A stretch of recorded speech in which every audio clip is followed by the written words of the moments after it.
Let's do it. So a little bit about myself. I came into Scale Up when about a year ago, so one of the OGs, and I'd actually had a really great financial year in a traditional legal practice and a big partnership. My best financial year ever, but I had just killed myself to get there. And so I was really burnt out at that stage. And I'm not sure if Claudia remembers this, but I found Claudia because I applied for a job at Automio. And a couple of months later, she wrote me an email and she said, I don't want to hire you. You're way too good for this position that we've got right now. Why don't you let me help you scale and grow in a different way, so that you don't feel this type of burnout and you can go back to enjoying practice, but in a different way. And so that's what I did. I took her up on that and joined Scale Up. At the time, I pitched it to the other partners at the larger firm I was at, and they turned me down. So basically, I left off the back of that and created a new, smaller 3-partner firm.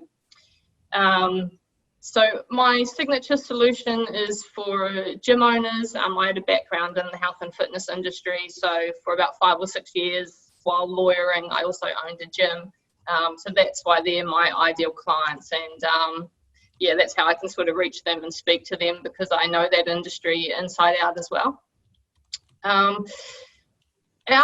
So I have a general practice firm, as Will said, so Unbreakable Harrison Stanley, and within that I run Don't Sweat It, which is my signature solution. But across the entire firm, we sort of have been implementing the scale up strategies of sort of dialing down and using tech and automation. So as a firm, we're well on track for our first 7-figure year. And of course, we're a new firm. We're 3 established partners, but with COVID in the mix as well, we're pretty happy that from a 1 April start, that we're on track for that first 7-figure year. So my tactic today, so I call it Unbreakable. For those of you who have started George's book, he talks about familiar information in a different context. And when I read that, this is exactly what I've done with Unbreakable. Basically, this is my way of how to channel and focus a 90-day plan, which most of us will be quite familiar with in Scale Up. So what Unbreakable is it's 90 days. So you take your 90-day focus, and I break that down into 5 action items. And for those 90 days, you must do one of those 5 every single day. So you cannot miss a day, no matter what happens, because in life, shit will happen and you have to find a way to always do that. And if you miss a day, then your 90 days resets. So if you get to day 55 and you don't do one of your actions, then you reset. And it's just 5 actions that you do on repeat. So to give you an example of what my 90-day Unbreakable looks like at the moment, so 5 actions, and I do 1 every day. So my 5 at the moment are tell 5 new clients. So go out and find 5 new clients and tell them about my signature solution. Give 1 client personal praise. So I do that through like quick Loom videos. Get 1 testimonial from a client. That might be within my signature solution, or it might be a testimonial for the firm. Number 4 is publish 1 piece of content. And for me, both with my signature solution and in the firm, we've found that MailChimp and email marketing has been the most successful for us. So that's generally where I publish that content. And then number 5 is to look into 1 process and find a way to improve it. So that might be tweaking something with automation, or it might be taking a bottleneck out, something. That number 5, I might not complete that full process in that one day, but I'll start that tweak, and then that that moves on to at least it's being progressed. So for me, I guess this sort of unbreakable challenge is really important. I'm quite like manic, lots of ideas, but can get stuck in my head with constantly planning and not executing. I'm not so much a perfectionist. I just love to plan. So this helps me actually action stuff, and doing 5 things consistently, I think is, I think you're just guaranteed to get some results from that. I think it might have been Claudia that said, lawyers have a tendency to be like, well, I tried that and it didn't work. And I've certainly been like that in the past. So by doing those 5 things, one of those every day for the 90 days, you actually get a lot of good traction, and you start to see the progress and you see it out. So you do get results from it, from doing it over and over again. So I don't think that you can't go wrong in your business if you're planning and executing like that. And it just gets easier and easier to execute the more you do it. Yeah, and I guess the last thing I'll say about the 90 days, so it's I sort of picked this from my gym background, because when we had clients come in, and if it was like a nutrition program or I want to do a pull-up or whatever it was, we'd say to them, well, here's like the 90-day plan. And if someone couldn't commit or see through 90 days, then we'd say they didn't want it bad enough. And so I sort of took a look at myself, and I was like, well, I'm saying I want to do X, Y, Z and achieve this, but then a week's going by or a month's going by and I'm not getting to it. And so I think the reality is, well, you don't want it bad enough, then you're not willing to do the work required to get that result.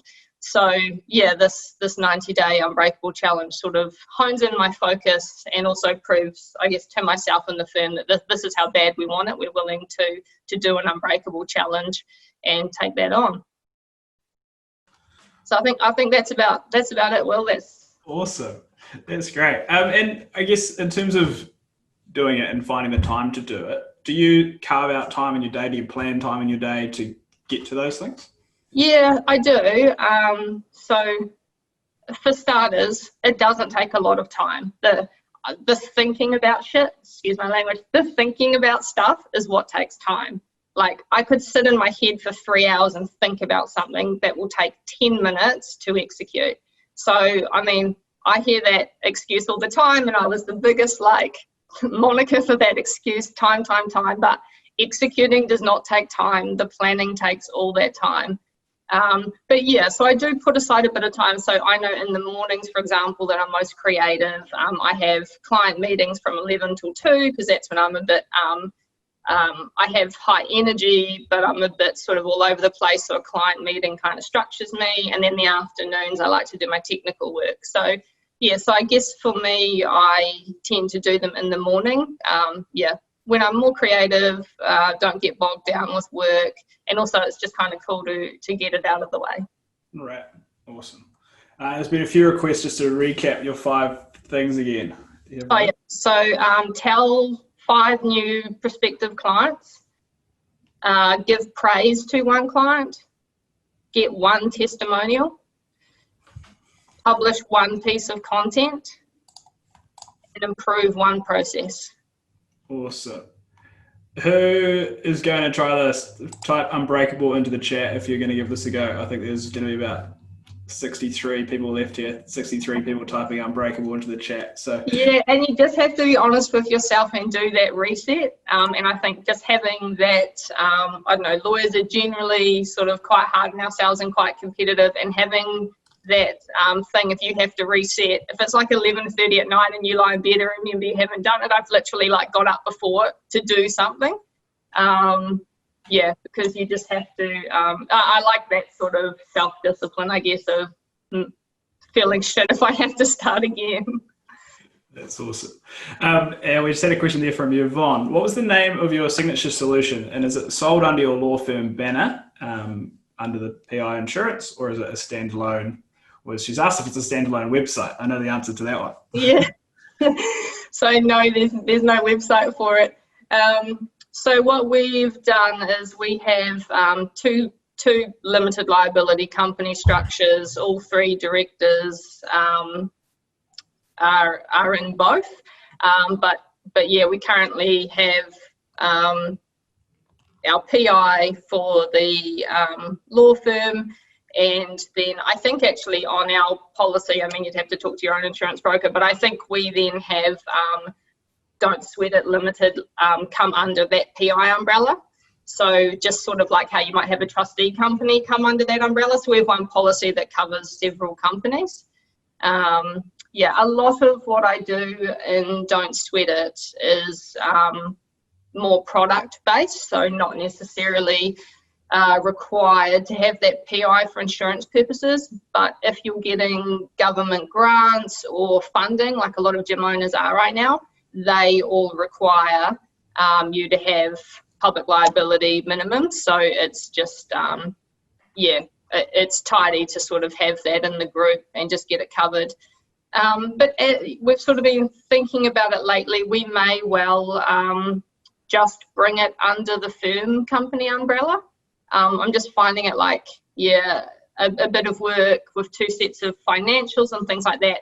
And one of the things I've been looking at, which this intensive has been good for with Tim's, is I've been looking at ways of like, instead of running two calendars, like connecting them and getting some of those connections in place so that I can run it under the one umbrella, but to a client, it still goes out with the separate branding.